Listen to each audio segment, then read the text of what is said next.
11th class. आज जो है हम अपना चैप्टर विकास की अवधारणा इसको आगे बढ़ाएंगे बेटे। जैसे कि मैंने अपनी पहली वीडियो में आपको बताया है कि विकास का क्या अर्थ होता है और विकास के क्या उद्देश्य होते हैं। ठीक है, आज जो हम बात करेंगे कि विकास के विभिन्न पक्ष कौन कौन से हैं। तो पक्ष के अंतर्गत जो है देखिए बेटा 4 पक्ष आते हैं। बाजार अर्थव्यवस्था का विकास का मॉडल, ठीक है, कल्याणकारी राज्य का विकास का समाजवादी और फिर विकास का गांधीवादी मॉडल। तो आज जो है मैं सबसे पहले सबसे इम्पोर्टेंट जो इसका क्या कहेंगे कि जो सबसे इम्पोर्टेंट हमारा इसका जो है विकास के मॉडल में जो सबसे महत्वपूर्ण विकल्प है हम उसके बारे में चर्चा कर लेते हैं। वो है कल्याणकारी राज्य के विकास का मॉडल। ठीक है, सबसे पहले मैं इसको पढ़ाऊंगी आपको। कल्याणकारी राज्य, यहाँ पर कल्याणकारी राज्य के विकास का मॉडल। ठीक है, देखो आप सब बच्चों को पता है कि अभी वर्तमान समय में जो है कल्याणकारी राज्य की स्थापना को जो है सबसे ज्यादा महत्व दिया जाता है। बेसिकली कल्याणकारी राज्य की स्थापना का क्या अर्थ होता है? कल्याणकारी राज्य की स्थापना का अर्थ होता है बेटा कि एक इस तरीके का जो है प्रजातंत्रीय दृष्टिकोण, यानी कि कल्याणकारी राज्य का बेसिक मोटिव क्या होता है? प्रजातांत्रिक दृष्टिकोण, जिसके माध्यम से वे राज्य के सभी लोगों का सर्वांगीण विकास कर सके। और उस सर्वांगीण विकास के अंदर क्या क्या आता है? राज्य में रहने वाले लोगों का आर्थिक, राजनीतिक, सामाजिक, आध्यात्मिक सभी प्रकार का विकास जो है उसके अंदर शामिल किया जाता है। जैसे मान लीजिए, जैसे हम ये कहें कि राज्य का कर्तव्य केवल जो है लोगों का आर्थिक विकास करना है, तो ऐसे में क्या होगा कि आर्थिक विकास का मतलब हम क्या कह रहे हैं कि लोगों का सिर्फ जो है भौतिक विकास करना चाहिए। इसके अलावा जो है लोगों के जो आध्यात्मिक विकास की ओर किसी प्रकार का ध्यान नहीं दिया जाना चाहिए, जबकि ऐसा सत्य नहीं है। सही और सत्य यह है कि राज्य का अर्थ राज्य जो है उसका ये कर्तव्य होता है कि वो व्यक्ति के सर्वांगीण विकास के बारे में बात करे। देखो जो ओवरऑल डेवलपमेंट है उसी के आधार पर जो है किसी भी नागरिक का ज्यादा से ज्यादा जो है भला हो सकता है, ज्यादा से ज्यादा उसका विकास संभव है। ठीक है, क्योंकि मनुष्य केवल एक भौतिक प्रणाली नहीं है, उसके अंदर जो है मन, बुद्धि और आत्मा भी होती है। तो इसलिए आध्यात्मिक व नैतिक विकास की भी आवश्यकता उसे होती है। तो इसलिए जो है मनुष्य के नैतिक कल्याण और उसके आर्थिक कल्याण का साधन कौन है आज के समय में? राज्य है। ठीक है, राज्य जो है, राज्य विकास के महत्वपूर्ण मॉडल के रूप में प्रस्तुत किया गया है कल्याणकारी राज्य को। इसके बाद अगर हम बात करते हैं कि यद्यपि यह ठीक है कि आधुनिक युग में कल्याणकारी राज्य की अवधारणा को विकास के मॉडल के रूप में प्रस्तुत किया गया है, लेकिन कल्याणकारी राज्य की अवधारणा कोई नई अवधारणा नहीं है। ये बात सब बच्चों को पता है कि जितने भी जो भी कंट्रीज हैं, ठीक है, हर कंट्री के अंदर जो है लोगों का, यानी कि जनता का, प्रजा का कल्याण करने का जो मुख्य काम होता है वो किसका होता है? वो राज्य का ही होता है। तो आधुनिक युग में कल्याणकारी राज्य को, इस मॉडल को क्या कहते हैं? England, France, Italy, Australia, Germany, Sweden, Bharat आदि सभी देशों ने इसको अपना रखा है। इसके बाद अगर हम इसकी डेफिनेशंस की बात करें तो इसकी डेफिनेशंस के अंदर जो है आपको जो भी अच्छी लग रही हो, जैसे गार्नर की आप याद कर सकते हैं, गार्नर एक काफी फेमस नेम है। ठीक है, GDH कॉल की आप याद कर सकते हैं, ये काफी फेमस नेम है। कल्याणकारी राज्य एक ऐसा समुदाय है जिसमें जीवन का न्यूनतम स्तर प्राप्त करने का विश्वास और अवसर प्रत्येक नागरिक के अधिकार में होते हैं। यानी कि इस डेफिनेशन का मतलब ये है कि अगर मान लीजिए किसी भी तरीके से कोई भी स्टेट है, उसमें जो सोसाइटी है उसको मैक्सिमम वेलफेयर सोसाइटी के रूप में वो काम करती है। एक स्टेट जो है वो वेलफेयर स्टेट के रूप में काम करता है, सोसाइटी का मैक्सिमम से मैक्सिमम भला करने की कोशिश करता है, जिसके लिए उसको बहुत सारी अपॉर्चुनिटीज वो टाइम टू टाइम प्रदान करता है, जिससे कि लोग अपना अधिकतम कल्याण कर सके। उसके बाद डॉक्टर गार्नर है, उन्होंने एक डेफिनेशन डाली है। उनकी डेफिनेशन क्या है कि कल्याणकारी राज्य का उद्देश्य क्या होता है? राष्ट्रीय जीवन, राष्ट्रीय धन तथा जीवन में भौतिक तथा नैतिक स्तर को विस्तृत करना। के राष्ट्रीय जीवन यानी कि लोगों का जो जीवन है, राष्ट्रीय जीवन, राष्ट्र का जीवन, उसके बाद जो है राष्ट्र का धन और जीवन का जो भौतिक और नैतिक स्तर, दोनों को ही जो है वो कल्याणकारी तरीके से उनको बढ़ाना है, इस तरीके से। ठीक है, तो अगर हम इसके एक ओवरऑल डेफिनेशन देखें तो एक ओवरऑल डेफिनेशन क्या बन जाएगी कि इस अवस्था में विकास के मॉडल में किसी विशेष समुदाय, वर्ग विशेष या समाज के अंग विशेष के हित की ओर ध्यान नहीं दिया होता है, बल्कि इसका उद्देश्य जनता के सभी वर्गों के कुछ आवश्यक हितों की साधना करना होता है। यद्यपि आर्थिक हित मानव कल्याण के लिए अत्यंत आवश्यक होते हैं, तथापि आर्थिक हित साधन से होते हैं, यानी कि आर्थिक हित जितने ज्यादा जो है लोगों के पास साधन ज्यादा अवेलेबल होंगे तो वो अपने आर्थिक हितों की पूर्ति और ज्यादा अच्छे तरीके से कर पाएंगे। ठीक है, जिसमें सामाजिक, नैतिक और आर्थिक तथा बौद्धिक सभी प्रकार के साधन आ जाते हैं। इस प्रकार कल्याणकारी राज्य सर्वांगीण विकास की ओर ध्यान देता है। ये बात आपको बार बार ध्यान देनी है कि राज्य का उद्देश्य क्या होता है, सर्वांगीण विकास होता है, विकास करना होता है। उसके बाद विकास के कल्याणकारी राज्य के मॉडल या मॉडल के उद्देश्य या लक्षण क्या क्या हैं, के फीचर्स और aims of welfare state as a model of development. इसमें क्या है, सबसे पहला विकास लोकतंत्र के रूप में। कल्याणकारी राज्य जो होता है उसका मोटिव ही क्या होता है, उसका मोटिव ही होता है कि सभी लोगों को, चाहे वो किसी भी समुदाय से, किसी भी जाति से, किसी भी मतलब किसी भी आधार पर वो अलग हों, लेकिन उनके बीच में किसी भी प्रकार का क्या नहीं किया जाना चाहिए, भेदभाव किए बिना सबको लोकतांत्रिक व्यवहार उनके साथ किया जाना चाहिए। ठीक है, शासन के सभी कार्य इस प्रकार संपादित किए जाते हैं कि उससे जनता का हित एवं कल्याण हो। इसमें कुछ संभ्रांत व्यक्तियों या समूहों के स्थान पर सारी जनता के भले के विचार करके कार्य किए जाते हैं। यानी कि कुछ लोगों का भला नहीं सोचा जाता है, बल्कि सारी जनता के कल्याण के लिए कार्य किया जाता है। उसके बाद सेकंड पॉइंट है विकास आर्थिक सुरक्षा के रूप में, कि विकास को किस तरीके से देखा जाता है। विकास का अर्थ होता है कि लोगों को जो है उनको रोजगार मिले, आजीविका चलाने की उनकी प्रॉपर व्यवस्था स्थापित की जा सके, वो अपना जीवन यापन अच्छे तरीके से कर सके। विकास का बेसिक अर्थ ये भी लिया जाता है। उसके बाद विकास सामाजिक सुरक्षा के रूप में। सामाजिक सुरक्षा क्या होता है बेटा, सामाजिक सुरक्षा होता है कि समाज के अंदर रहने वाले बहुत सारे ऐसे लोग हैं जो वृद्ध हैं, असहाय हैं, ठीक है, विकलांग हैं, या प्राकृतिक प्रकोपों से पीड़ित हो गए हैं। किसी भी तरीके से अगर उनकी जो है उनका जीवन सुरक्षा से रहित है, समझ गए, उनके जीवन में जो है सुरक्षा का अभाव है, तो ऐसी स्थिति में सरकार का यानी कि राज्य का ही जो है सबसे ज्यादा राज्य का ही क्या बनता है, उसी का जो है कर्तव्य बनता है, राज्य का ही, कल्याणकारी राज्य का, कि वो इस तरीके से लोगों के सार्वजनिक स्वास्थ्य की ओर ध्यान दे, इस तरीके का जो समाज के अंदर जो है इस प्रकार के लोग हैं उनकी तरफ ध्यान दे, ताकि जो है वो उन सब का जो है विकास संभव हो पाए। ठीक है, उसके बाद फोर्थ पॉइंट है विकास राजनीतिक सुरक्षा के रूप में। डेवलपमेंट एज पॉलिटिकल सिक्योरिटी, के राजनीतिक विकास जो है वो क्या होना चाहिए, राजनीतिक सुरक्षा के रूप में।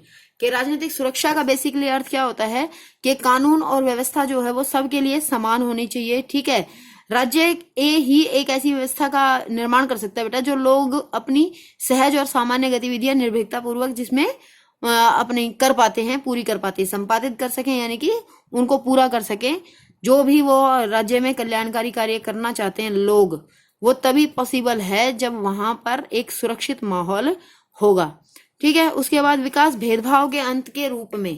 कि विकास का बेसिक मोटिव क्या होता है कि वो किसी भी प्रकार का, कोई भी, चाहे कोई किसी भी जाति का, लिंग का, भाषा का, धर्म का, किसी से भी संबंधित हो, वह समाज के किसी भी वर्ग के साथ किसी भी प्रकार का भेदभाव वहां पर नहीं किया जाता है। कल्याणकारी राज्य के अंदर जो है सभी लोगों के साथ समान व्यवहार करते हुए सामाजिक न्याय की बात की जाती है और सबके साथ समान व्यवहार किया जाता है, सदैव सबको एक समान माना जाता है। उसके बाद सिक्स पॉइंट है विकास लोकतांत्रिक शासन व्यवस्था के रूप में। कि अगर हम कल्याणकारी राज्य में जो है बात करते हैं तो कल्याणकारी राज्य बेसिकली कौन से वाला होता है, जहां पर लोकतांत्रिक शासन व्यवस्था होती है, समझ गए, जहां पर निरंकुश तंत्र हो, अत्याचारी तंत्र हो, जहां का राजा जो है वो क्रूर हो, वो लोगों पर अत्याचार करता हो, तो वहां पर विकास की बात सोचना भी बहुत बड़ी चीज हो जाती है, बहुत कठिन चीज है। तो कल्याणकारी राज्य के लिए बेटा ये आवश्यक होता है कि शासन की व्यवस्था लोकतांत्रिक रखे, वो जनता के निर्वाचित प्रतिनिधियों का और नागरिकों का शासन हो, इस तरीके से काम करे कि सबको मिलजुल करके अपने विकास करने का ज्यादा से ज्यादा अवसर प्राप्त हो सके। उसके बाद कल्याणकारी राज्य के कार्य क्या क्या होते हैं, सबसे इंपॉर्टेंट है ये कल्याणकारी राज्य के, ये वेरी इंपॉर्टेंट क्वेश्चन है, ये कल्याणकारी राज्य के क्या कार्य होते हैं। देखो, आंतरिक सुव्यवस्था तथा विदेशी आक्रमणों से रक्षा करना। कि जितना भी जो भी आंतरिक सुव्यवस्था का मतलब होता है कि देश के अंदर किसी भी प्रकार की जो भी हमारे पास जो है रिसोर्सेज हमारे पास अवेलेबल हैं, ठीक है, उसमें ह्यूमन रिसोर्स भी हो सकता है और उसमें अदर रिसोर्सेज भी हो सकते हैं, नेचुरल रिसोर्सेज भी हो सकते हैं, जो भी रिसोर्सेज हमारे पास अवेलेबल हैं उन सब की अधिकतम रक्षा करना जो है वो राज्य का कर्तव्य होता है। ठीक है, कि कोई भी ऐसी कोई सिचुएशन पैदा ना हो कि जिसमें जो है आंतरिक अशांति या व्यवस्था जो है वो खराब हो और लोगों का जीवन जो है वो खतरे में पड़े।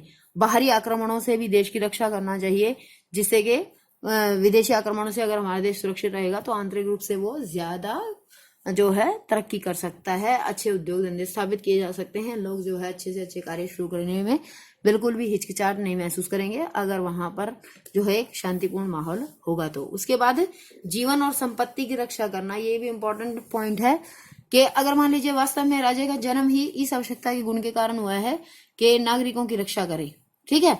यदि राज्य व्यक्ति के जीवन, संपत्ति और स्वतंत्रता की रक्षा नहीं करेगा तो राज्य का अपना अस्तित्व ही समाप्त हो जाएगा।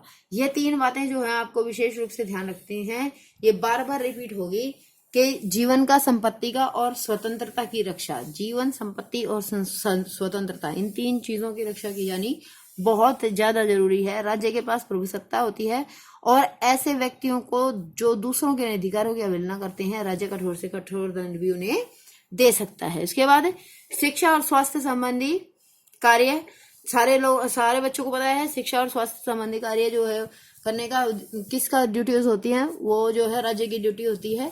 इस प्रकार से जो है राज्य शिक्षण संस्थानों की स्थापना करता है और एक निश्चित स्तर तक शिक्षा को अनिवार्य एवं निःशुल्क किया जाता है। अनिवार्य यानी कंपल्सरी और निःशुल्क का अर्थ होता है कि जिसमें किसी भी प्रकार की कोई फीस नहीं ली जाएगी, ठीक है। तो यहाँ पर जो है राज्य इन सब चीजों की व्यवस्था करता है कि शिक्षा और स्वास्थ्य संबंधी व्यवस्था।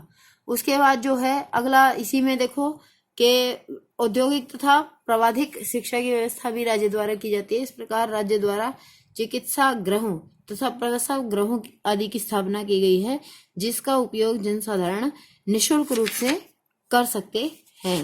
ये 3 पॉइंट हो गए हैं। 3 पॉइंट के बाद है जो हमारा 4th पॉइंट है।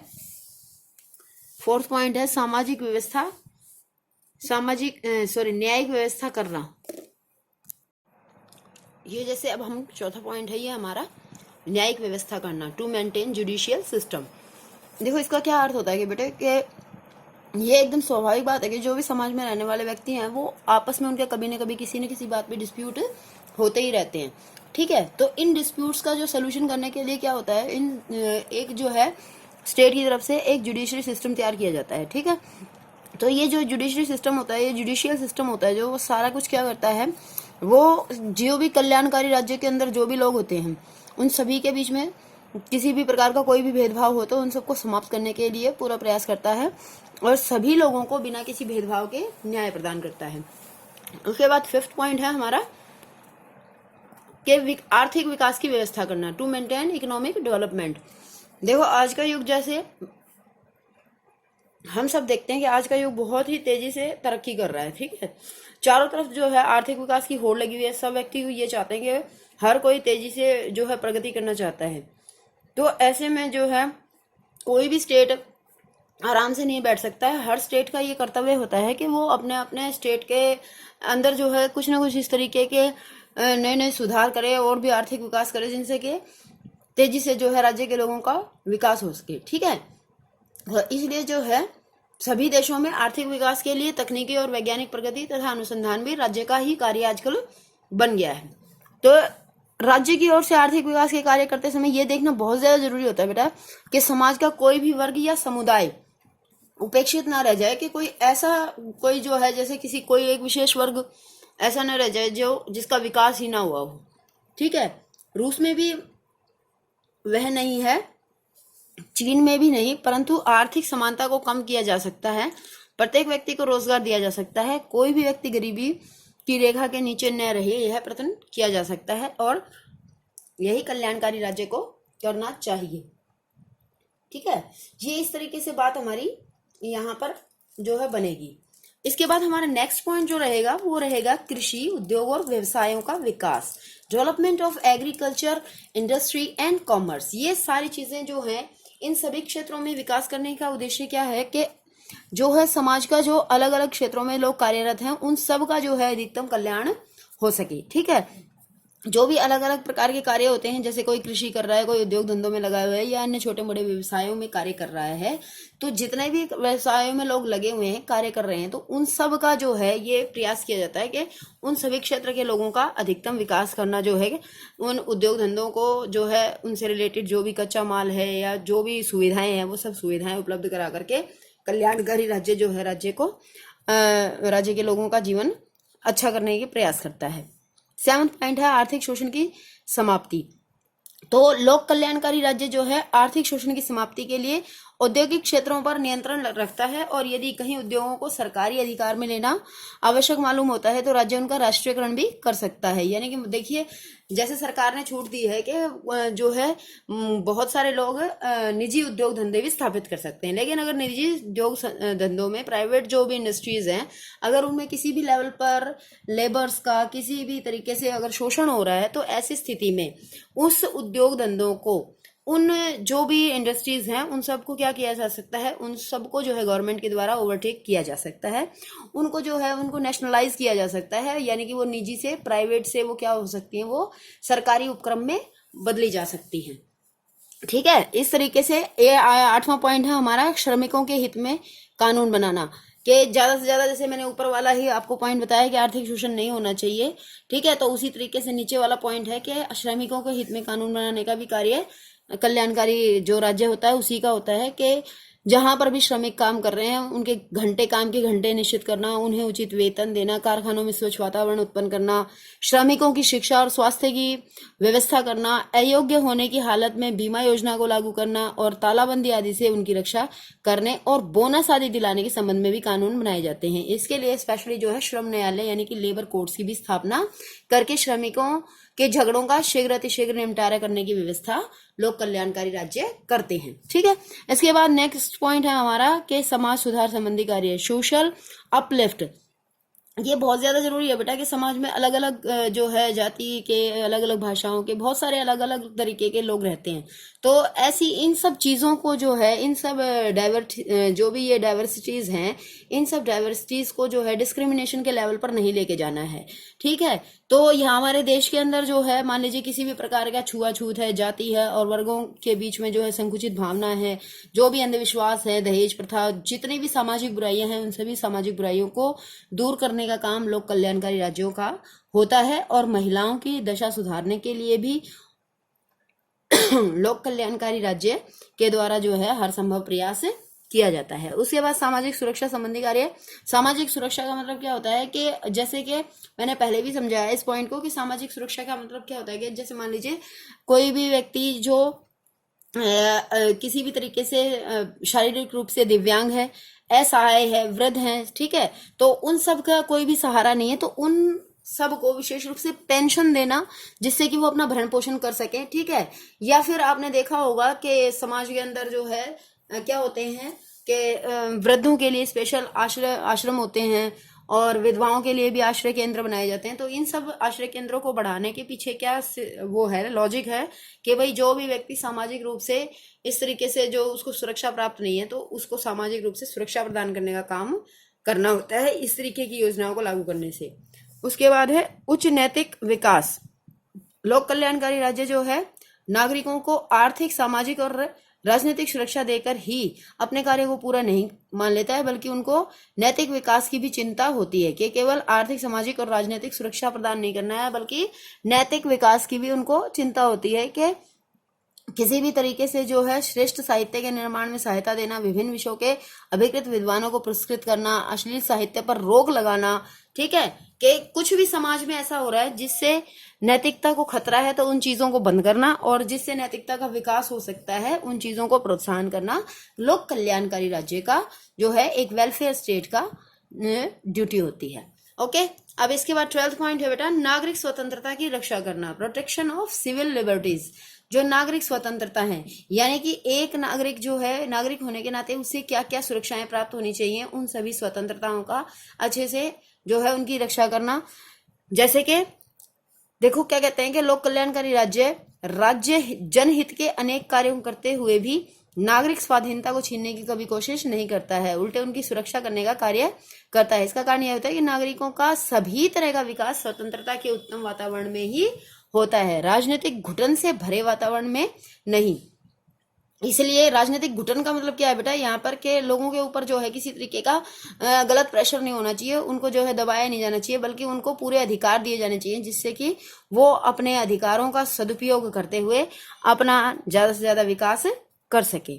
ठीक है, इसके बाद नेक्स्ट जो है कि देखो चाहे कितना सारा अच्छा है, लेकिन फिर भी इसके बारे में आलोचना है, क्रिटिसाइज किया है इसको, लेकिन आपको जो लर्न करना है, आपके लिए जो इम्पोर्टेंट रहेगा वो है लोक कल्याणकारी राज्य के कार्य, ये आपके लिए बहुत इंपॉर्टेंट है, आपको ये याद करने हैं, ये आप सिर्फ सुन लीजिए, आप सिर्फ देख लीजिए, ठीक है। ये खर्चीली व्यवस्था है। क्यों खर्चीली व्यवस्था है? क्योंकि बेटा इसमें जैसे कि मैंने आपको बताया कि सारे का सारा जो है कार्य राज्य अपने हाथों में ले लेता है, ठीक है, जिससे कि राज्य पर बहुत ज्यादा भार पड़ता है, ठीक है। जो अमीर कंट्री हैं वो तो इसको अच्छे से वहन कर सकती हैं, लेकिन जो गरीब देश हैं वो उनके लिए ये थोड़ा सा ज्यादा डिफिकल्ट हो जाता है। तो अगर मान लीजिए सरकार जो है जनता पर टैक्स वगैरह लगाती है तो जो है उससे आय प्राप्त होती है, लेकिन अगर टैक्स लगाती है तो इससे क्या हो जाता है, इससे जो है जो जनता होती है वो इसके जो भी गवर्नमेंट होती है इसके खिलाफ हो जाती है, और अब वो ये समझने लग जाती है कि इस सरकार की वजह से उनका जीवन ज्यादा कष्टपूर्ण हो जाएगा। इसके बाद सेकंड जो है पूंजीपतियों द्वारा विरोध, के लोक कल्याणकारी राज्य की व्यवस्था का सबसे ज्यादा अधिक विरोध पूंजीपतियों द्वारा किया गया है, क्योंकि इस व्यवस्था में उनके द्वारा संचालित उद्योगों में मनमाना मुनाफा कमाने पर राज्य क्या कर देता है, रोक लगा देता है, ठीक है। पूंजीपतियों का कहना है कि इससे उत्पादन घट जाएगा और राष्ट्रीय आय को भी हानि पहुंचेगी। उसके बाद नौकरशाही को अनुचित महत्व दिया गया है। लोक कल्याणकारी में क्या कहते हैं कि नौकरशाही का अर्थ होता है जो प्रशासन होता है, ठीक है, जो हमारे बड़े बड़े अधिकारी होते हैं ये। तो लोक कल्याणकारी राज्य के विरुद्ध यह भी तर्क दिया जाता है कि व्यवस्था में राज्य के कार्य क्षेत्र का दायरा बहुत बढ़ जाता है, कि राज्य को बहुत सारे काम करने पड़ते हैं, और जिसकी वजह से जो है हर क्षेत्र में जो भी ये सरकारी अफसर होते हैं इनका प्रभाव जाने अनजाने रूप से बहुत ज्यादा बढ़ जाता है, ठीक है। विशेषज्ञ होने के कारण पर आमतौर पर नीतियों और कार्यक्रमों का निर्धारण सरकारी अधिकारियों द्वारा ही होता है और मंत्रीगण उन पर केवल हस्ताक्षर करते हैं। तो अतः लोक कल्याणकारी राज्य की व्यवस्था इस तरीके से ठीक नहीं बैठ पाती है, ये इसका आलोचना करते हैं ऐसा। इसके बाद नागरिक स्वतंत्रता में कमी, ये आलोचना करने वाले ये कह रहे हैं कि भाई सारा कुछ जो है अधिकार राज्य अपने हाथों में ले लेता है, जिसके कारण जो है नागरिकों की स्वतंत्रता कहीं ना कहीं क्या हो जाती है, अवरुद्ध हो जाती है। विरोधाभासी अवधारणा के दिखने में हमारे को ये लगता है कि इससे आर्थिक जो है असमानता समाप्त हो जाएगी और सभी लोग जो है उनका जीवन स्तर ऊंचा उठेगा और समाज में सभी प्रकार से लोग खुशहाल होंगे, लेकिन वास्तविक रूप से ऐसा नहीं है। क्योंकि ये कहते हैं कि ये आलोचक क्या कहते हैं बेटा, आलोचक जो क्रिटिसाइज कर रहे हैं इसको, वो कहते हैं कि कहीं ना कहीं ये ऐसे का ऐसा चलता रहता है और इसमें कोई सुधार नाम की वस्तु नहीं पाई जाती है, समाज जो है यथास्थिति के रूप में ही बना रहता है। अस्पष्ट अवधारणा, कल्याणकारी राज्य की अवधारणा का जो विकास की अवधारणा ये है वो एक बहुत ही ज्यादा अस्पष्ट अवधारणा है, ठीक है। ये हमको सही तरीके से ये नहीं पता लगता कि इसमें जो है राज्य का उद्देश्य लोक कल्याण होना चाहिए, परंतु लोक कल्याण के तात्पर्य क्या होते हैं ये सुनिश्चित करना और सामान्य व्याख्या करना किसी ने भी नहीं किया है कि कौन कौन से ऐसे कार्य हैं जिनको करने से राज्य के लोगों का अधिकतम कल्याण होगा, ठीक है। तो ये कुल मिलाकर के अगर आप देखेंगे तो ये सारे के सारे जो है ये जो है बिल्कुल, ये जो इसकी आलोचना दी गई है ये बिल्कुल बेकार है, क्योंकि ज्यादा से ज्यादा कंट्रीज जो है आज के टाइम में इसी मॉडल को फॉलो कर रही हैं, जो कल्याणकारी लोक कल्याणकारी जो है मॉडल है उसी को फॉलो कर रही हैं, और ये कहीं ना कहीं जो है ज्यादा तेजी से जो है आज के समय में देखा जाता है। और ये आप पढ़ लेंगे तो आपको पता लग जाएगा, और भारत में भी विकास के इसी मॉडल को अपनाया गया है, ठीक है। तो इस तरीके से हमारा जो है लोक कल्याणकारी राज्य का जो विकास का मॉडल है ये यहाँ पर समाप्त होता है, जिसमें आपको सबसे इम्पोर्टेंट जो आपके लिए याद करने का काम रहेगा लोक कल्याणकारी राज्य के कार्य, ठीक है। मैं आपको बार बार कह रही हूँ ये आपको ये वाला आपको 100% याद करना है क्वेश्चन। ओके बच्चों, thank you all of you, bye bye.